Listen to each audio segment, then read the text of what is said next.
இது குறித்த மேலும் விவரங்களோடு இணைகிறார் செய்தியாளர் ராஜேஷ். வணக்கம் ராஜேஷ். அதிமுக ஒன்றாக இணைய வேண்டும் என்பதில் உறுதியாக உள்ளோம் என OPS தெரிவித்திருக்கிறார். இது குறித்த மேலும் விவரங்கள். வணக்கம். முன்னாள் முதலமைச்சர் OPS தற்போது எந்த கூட்டணியிலும் இணையாமல் இருக்கின்றார். அவர் எந்த கூட்டணியில இணைய போகிறார், என்ன முடிவெடுக்க போகிறார் என்று ஒரு எதிர்பார்ப்பு தொடர்ந்து நீடித்துக் கொண்டிருக்கிறது. இந்த சூழ்நிலையிலே அவர் தேனியில் தன்னுடைய ஆதரவாளர்களை அனைவரையும் ஒன்று திரட்டி இன்று ஆலோசனை மேற்கொண்டார். அந்த ஆலோசனையிலே அவர் யாருடன் கூட்டணி என்பதை அறிவிப்பார் என்று எதிர்பார்க்கப்பட்டது. அதில் தேர்தலை புறக்கணிப்பது போல அவரது பேச்சு என்பது இருந்திருக்கின்றது.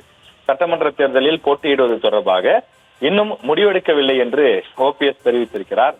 தனிக்கட்சி தொடங்கும் எண்ணமும் இதுவரை இல்லை என்று OPS திட்டவட்டமாக தெரிவித்திருக்கிறார்.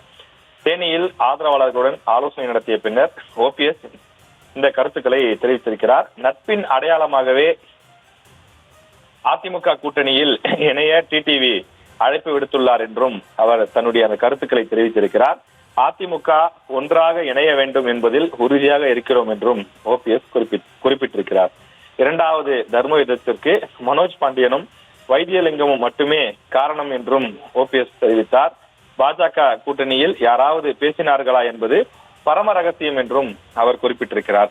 OPS உடைய தீவிர ஆதரவாளர்களாக அறியப்பட்ட மனோஜ் பாண்டியனும் வைத்தியலிங்கமும் அவரிடம் இருந்து பிரிந்து திமுகவுக்கு சென்றுவிட்ட நிலையிலே தான் இரண்டாவது தர்ம யுத்தம் ஆரம்பித்ததற்கு முக்கிய காரணமே அந்த இரண்டு நபர்கள் தான் என்றும் அவர் குறிப்பிட்டிருக்கிறார். அவர் சொல்வதற்கு சாட்சியாக ஏற்கனவே அதிமுகவினுடைய அந்த பொதுக்குழு கூட்டம் 2023 நடந்த பொதுக்குழு கூட்டத்திலே OPS ஒரு கட்டத்தில் அந்த கூட்டத்தில் இருந்து வெளியேறுவார். அவர் வெளியேறும் போது வைத்தியலிங்கமும் மனோஜ் பாண்டியனும் தான் கைகளை வேகமாக உயர்த்தி ஆவேசமாக அவர்கள் கூட்டத்தை நோக்கி கத்துவார்கள். எனவே அவர்கள் தொடர்ந்து தன்னுடைய அந்த தர்ம யுத்தம் செய்வதற்கான ஒரு பின்னணி காரணமாக இருந்தார்கள் என்றும் அவர் குறிப்பிட்டிருக்கிறார். இந்த ஒரு பேட்டியிலே பல்வேறு தகவல்களை அவர் தெரிவித்திருக்கின்றார்.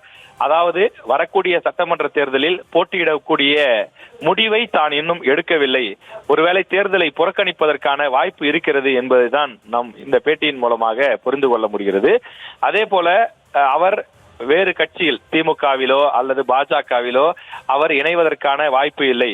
தற்போது வரை அவரது எண்ணம், அவரது நிலைப்பாடு என்பது மீண்டும் அதிமுகவிற்குள் செல்ல வேண்டும். முன்பு அதிமுகவினுடைய ஒருங்கிணைப்பாளராக இருந்து வந்தார். பிறகு இரட்டை தலைமை வேண்டாம் என்று முடிவெடுத்து பல்வேறு மாவட்ட செயலாளர்களுடைய அழுத்தத்தின் காரணமாக EPS அந்த பொதுக்குழுவை கூட்டி OPS மற்றும் அவரது ஆதரவாளர்களை கட்சியிலிருந்து நீக்கி அறிக்கை வெளியிட்டிருந்தார்கள். எனவே மீண்டும் அதிமுகவிற்குள் இணைய வேண்டும், உள்ளே செல்ல வேண்டும் என்பதுதான் OPS-னுடைய நிலைப்பாடாக இருப்பதாக நம்மால் புரிந்து கொள்ள முடிகிறது. ஏற்கனவே சென்னையில் பல்வேறு நிர்வாகிகள் ஆலோசனை கூட்டத்தையும் அவர் கூட்டியிருந்தார். அப்போதும் கூட தன்னுடைய நிலைப்பாடு என்ன என்பது குறித்து தெரிவிக்காமல் தான் இருந்து வந்தார். இன்று தேனியிலே நடத்திய கூட்டத்திற்கு பின்னர் ஏதாவது முடிவெடுப்பார், அறிவிப்பார் என்று எதிர்பார்க்கப்பட்டது. ஆனால் இன்றைக்கும் கூட தன்னுடைய நிலைப்பாடு என்ன என்பது குறித்து அவர் உறுதியாக தெரிவிக்கவில்லை.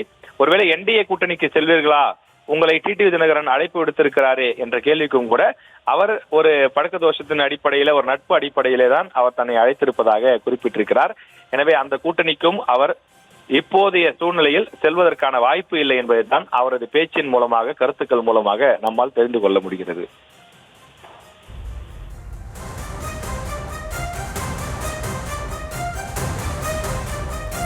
விவரங்களுக்கு நன்றி ராஜேஷ்.